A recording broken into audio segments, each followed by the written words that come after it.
ರಾಜ್ಯಾದ್ಯಂತ ಪನ್ನೀರ್ ಪ್ರಿಯರಿಗೆ ಒಂದು ಶಾಕಿಂಗ್ ಸುದ್ದಿ. 1 ವರ್ಷದವರೆಗೆ ರಾಜ್ಯದಲ್ಲಿ ಕೃತಕ ಪನ್ನೀರ್ಗೆ ನಿಷೇಧ ಹೇರಲಾಗಿದೆ. ಆಹಾರ ನಿಯಂತ್ರಣ ಕಾಯ್ದೆ ಉಲ್ಲಂಘನೆ ಆರೋಪ ಕೂಡ ಕೇಳಿಬಂದಿದೆ.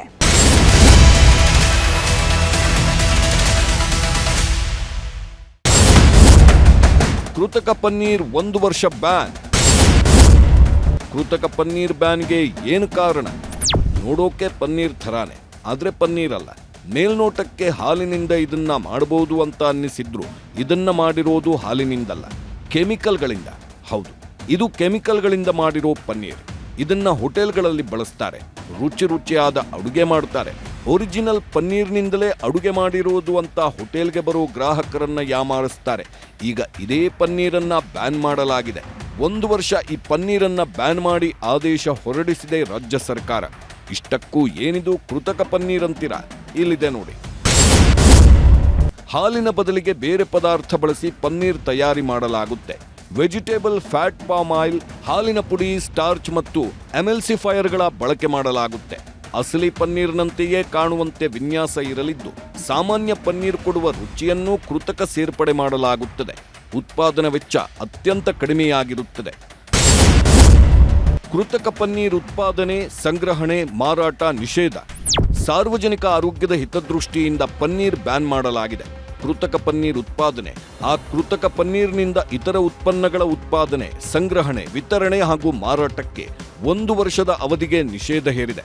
ಕರ್ನಾಟಕ ಆಹಾರ ಸುರಕ್ಷತೆ ಮತ್ತು ಔಷಧ ಆಡಳಿತ ಇಲಾಖೆಯ ಆಹಾರ ಸುರಕ್ಷತಾ ವಿಭಾಗವು ಆಗಸ್ಟ್ 17ರಂದು ಈ ಕುರಿತು ಸರ್ಕಾರಿ ಅಧಿಸೂಚನೆ ಹೊರಡಿಸಿದೆ.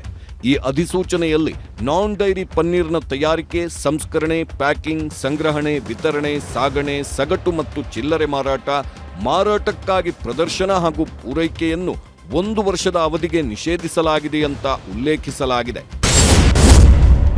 ಕೃತಕವಾಗಿ ಉತ್ಪಾದನೆ ಮಾಡುವುದರಿಂದ ಅನಾರೋಗ್ಯಕರ.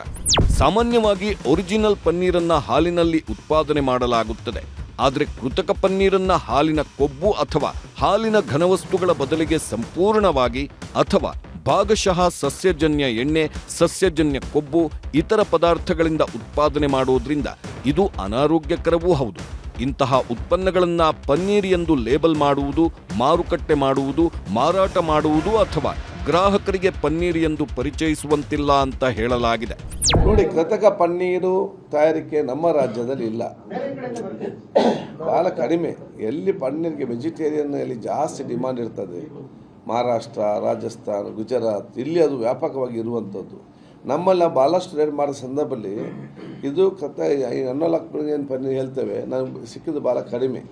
ಆದರೂ ಕೂಡ ನಾವು ಆದೇಶ ಅದನ್ನು ಬ್ಯಾನ್ ಅಂತ ನಾವು ಆದೇಶ ಮಾಡಿದ್ದೇವೆ. ಯಾಕೆ ಅಂತ ಹೇಳಿದರೆ, ಅಲ್ಲಿ ತಯಾರು ಮಾಡ್ತಾಯಿದ್ರು, ಅಲ್ಲಿ ಮಾರ್ಕೆಟ್ ಬಂದಾಗಿದೆ ಅಂತೇಳಿ ಇಲ್ಲಿ ಕಳಿಸೋದು ಬೇಡ ಅಂತ ಹೇಳಿಕೊಂಡು ನಾವು ಅದನ್ನು ಪ್ರಿಕಾಷನ್ ಆಗಿ ನಾವು ಕೂಡ ಅದನ್ನು ಬ್ಯಾನ್ ಅಂತ ನಾವು ಆದೇಶ ಮಾಡಿದ್ದೇವೆ.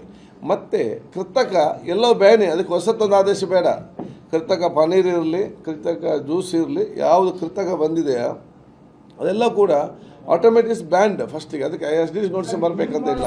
ಆಹಾರ ಸುರಕ್ಷತೆ ಮತ್ತು ಗುಣಮಟ್ಟ ಪ್ರಾಧಿಕಾರದ 2011ರ ನಿಯಮಗಳ ಪ್ರಕಾರ ಪನ್ನೀರ್ ಎನ್ನುವುದು ಹಾಲಿನಿಂದ ತಯಾರಿಸಲಾದ ಪ್ರಮಾಣೀಕೃತ ಆಹಾರ ಉತ್ಪನ್ನವಾಗಿದೆ. ಪನ್ನೀರ್ನಲ್ಲಿ ಹಾಲಿನ ಕೊಬ್ಬು ಪ್ರಮುಖ ಅಂಶವಾಗಿದ್ದು, ಅದರ ಬದಲಿಗೆ ಸಸ್ಯಜನ್ಯ ಎಣ್ಣೆ, ಸಸ್ಯಜನ್ಯ ಕೊಬ್ಬು ಅಥವಾ ಇತರ ಹಾಲೇತರ ಪದಾರ್ಥಗಳನ್ನು ಬಳಸಲು ಅನುಮತಿ ಇಲ್ಲ. ಕರ್ನಾಟಕದಲ್ಲಿ ಈಗಾಗಲೇ ಹಲವು ಪನ್ನೀರ್ ಮಾದರಿಗಳನ್ನು ಪರೀಕ್ಷಿಸಲಾಗಿದ್ದು, ತರಕಾರಿ ಎಣ್ಣೆ, ಸಸ್ಯಜನ್ಯ ಕೊಬ್ಬು ಅಥವಾ ಇತರ ಪದಾರ್ಥಗಳಿಂದ ಪನ್ನೀರ್ ಕಲಬೆರಕೆ ಮಾಡಿರುವುದು ಕಂಡುಬಂದಿಲ್ಲ ಅನ್ನೋದು ಗೊತ್ತಾಗಿದೆ. ಆದರೂ ಕದ್ದು ಮುಚ್ಚಿ ಇಂತಹ ಕೃತಕ ಪನ್ನೀರ್ ಬಳಕೆ ನಡೆಯುತ್ತಿದ್ದು, ಅದನ್ನ ತಡಿಬೇಕು ಅಂತಾನೆ ಈ ನಿರ್ಧಾರ ತೆಗೆದುಕೊಳ್ಳಲಾಗಿದೆ. ಸಾರ್ವಜನಿಕ ಆರೋಗ್ಯದ ಹಿತದೃಷ್ಟಿಯಿಂದ ಈ ನಿಷೇಧವನ್ನ ಜಾರಿಗೊಳಿಸಲಾಗಿದೆ. ನಿಷೇಧದ ಆದೇಶವನ್ನ ರಾಜ್ಯಾದ್ಯಂತ ಪರಿಣಾಮಕಾರಿಯಾಗಿ ಜಾರಿಗೊಳಿಸಲು ಅಗತ್ಯ ಕ್ರಮಗಳನ್ನು ಕೈಗೊಳ್ಳಲಾಗುವುದು ಎಂದು ಆಹಾರ ಸುರಕ್ಷತೆ ಮತ್ತು ಔಷಧ ಆಡಳಿತ ಇಲಾಖೆ ತಿಳಿಸಿದೆ. ಆಹಾರ ವ್ಯಾಪಾರಸ್ಥರು ಆದೇಶದ ನಿಯಮಗಳನ್ನು ಕಟ್ಟುನಿಟ್ಟಾಗಿ ಪಾಲಿಸುವಂತೆ ಇಲಾಖೆ ಸೂಚಿಸಿದೆ. ಒಂದು ವೇಳೆ ಹೋಟೆಲ್ಗಳಲ್ಲಿ ಕೃತಕ ಪನ್ನೀರ್ ಬಳಕೆಯಾದರೆ ಕಠಿಣ ಕ್ರಮ ಕೈಗೊಳ್ಳಲು ಸರ್ಕಾರ ಸಜ್ಜಾಗಿದೆ.